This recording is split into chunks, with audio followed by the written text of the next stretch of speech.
Again with that traditional Beretta hop.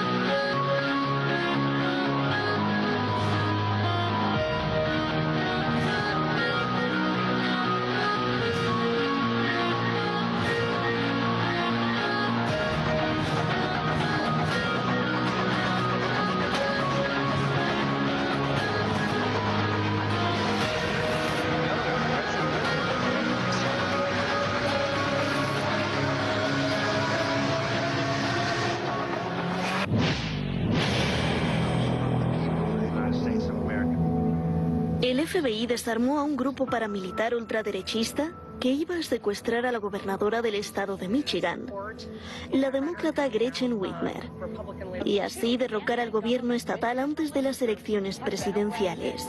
Incluso la iban a enjuiciar. Las agencias de inteligencia están en alerta. Crecen grupos civiles armados, tanto de derecha como de izquierda. Todos dicen que defenderán al país ante las elecciones. Este grupo se dice los Guardianes de la República. Su fundador Stewart Rhodes informa que ha reclutado a miles de policías, soldados y veteranos de guerra, todos listos para apretar el gatillo si Trump pierde.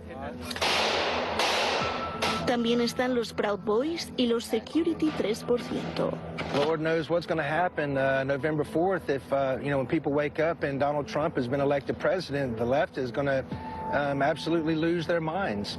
Cities are going to burn. But what happens if it goes the other way? I hope the silent majority would rise up and stand against Biden. Y estos son los opuestos de izquierda, como la Milicia Negra de Liberación o los antifascistas armados, listos para combatir a Trump.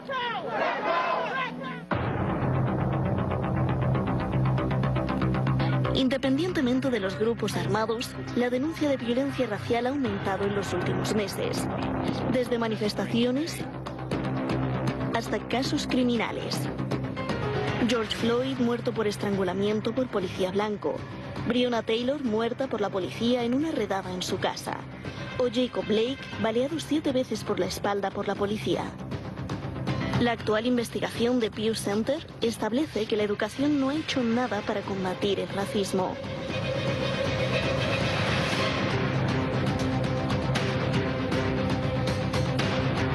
Tanto Trump como Biden han hablado o dado por hecho que el día de la elección y en las urnas habrá trampa. Es decir, han invalidado la elección, la democracia y no han reconocido la posible victoria del otro. Thousands of votes are gathered and they come in and they're dumped in a location, and then all of a sudden you lose elections that you think you're going to win. There's a lot of fraudulent voting going on in this country. As far as the ballots are concerned, it's a disaster. This is going to be a fraud like you've never seen. You got to go out and make sure you vote, because the only way we lose this is by the chicanery going on relative to polling places. Hasta este momento, más de 213.000 muertos y sigue contando. 700 muertos diarios por COVID en Estados Unidos. Se proyecta que la tasa de mortalidad se triplicará para enero próximo. Además, la política está dividida. Trump no cree en la mascarilla ni en la letalidad del virus. Biden, al revés. will drop and drop quickly, and we're already seeing that. El país enfrenta recesión, el desempleo en 7%. El coronavirus acabó con la economía. La crisis del capitalismo y la antesala de una nueva guerra mundial imperialista. Durante la última década se expresan dos cuestiones importantes: la más grave y extensa crisis del capitalismo y la antesala de una nueva guerra mundial imperialista. Marx decía que las relaciones burguesas resultan demasiado estrechas para contener las riquezas creadas en su seno. ¿Cómo vence esta crisis la burguesía? De una parte, por la destrucción obligada de una masa de fuerzas productivas, de otra, por la conquista de nuevos mercados y la explotación más intensa de los antiguos. ¿De qué modo lo hace, pues? Preparando crisis más extensas y más violentas y disminuyendo los medios de prevenirlas. Señalaba también junto a Engels que la contradicción fundamental del capitalismo se da entre la producción social y la apropiación capitalista, lo que también se evidencia en la tan proclamada globalización, manifestación del imperialismo en la que se da una mayor socialización de la producción por un lado y por otro, mayor concentración de la riqueza en cada vez menos manos, generando además y como consecuencia explotación y opresión como jamás se viera a nivel mundial. Son muy significativas las cifras siguientes. El 10% más rico concentra el 87% de la riqueza y el 1% controla el 50% de los activos mundiales. Por ello, la crisis económica del 2008 no ha terminado. Es más grave que la de 1929. En Europa aún persiste y hace pocos meses tuvo una nueva y fuerte repercusión financiera. Incluso los mismos neoliberales coinciden en que se debería preparar condiciones para enfrentar una nueva crisis del sistema capitalista que avisoran será mucho peor. La CEPAL enmascara la crisis cuando habla del largo ciclo de la nueva normalidad, en tanto que el Fondo Monetario Internacional dice bajo crecimiento, baja inversión, lenta productividad, salarios estancados, altos niveles de endeudamiento, elevado desempleo e incremento mayor de la desigualdad. ¿Y las economías avanzadas? Estados Unidos creció solo 1.1% el 2016, con proyección del 2.1% para el 2017. En la eurozona, el crecimiento potencial sigue por debajo del 1% y acumula 2 recesiones desde el 2008.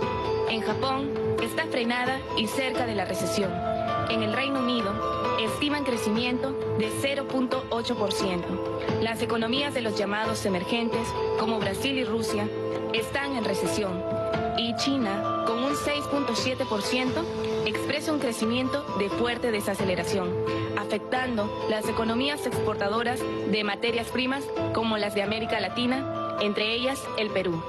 En consecuencia, el desenvolvimiento económico del capitalismo en imperialismo y globalización y las crisis que aquel engendra tiene también su expresión política, y esta es la nueva guerra mundial que vienen preparando los imperialistas.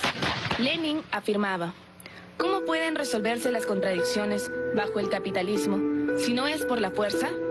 Además, señalaba, ante esto, cabe preguntar, en el terreno del capitalismo, ¿qué otro medio podía haber que no fuera la guerra para eliminar la desproporción existente entre el desarrollo de las fuerzas productivas y la acumulación de capital, por una parte, y el reparto de las colonias y de las esferas de influencia del capital financiero, por otra? Por ello, es justo y correcto el planteamiento de antesala de una nueva guerra mundial imperialista, donde las potencias toman posiciones para la guerra. Siguen disputándose zonas de influencia: Mar del Sur de China, Corea del Norte, Medio Oriente, el Báltico, Asia Central, etc. Y en cualquiera de estas u otras, sorpresivamente saltará un conflicto. Tropas se desplazan ampliamente o toman nuevas ubicaciones, así como nuevas armas comienzan a probarse. Reuniones diplomáticas se multiplican, mientras aproximaciones y distanciamientos sorprendentes se producen.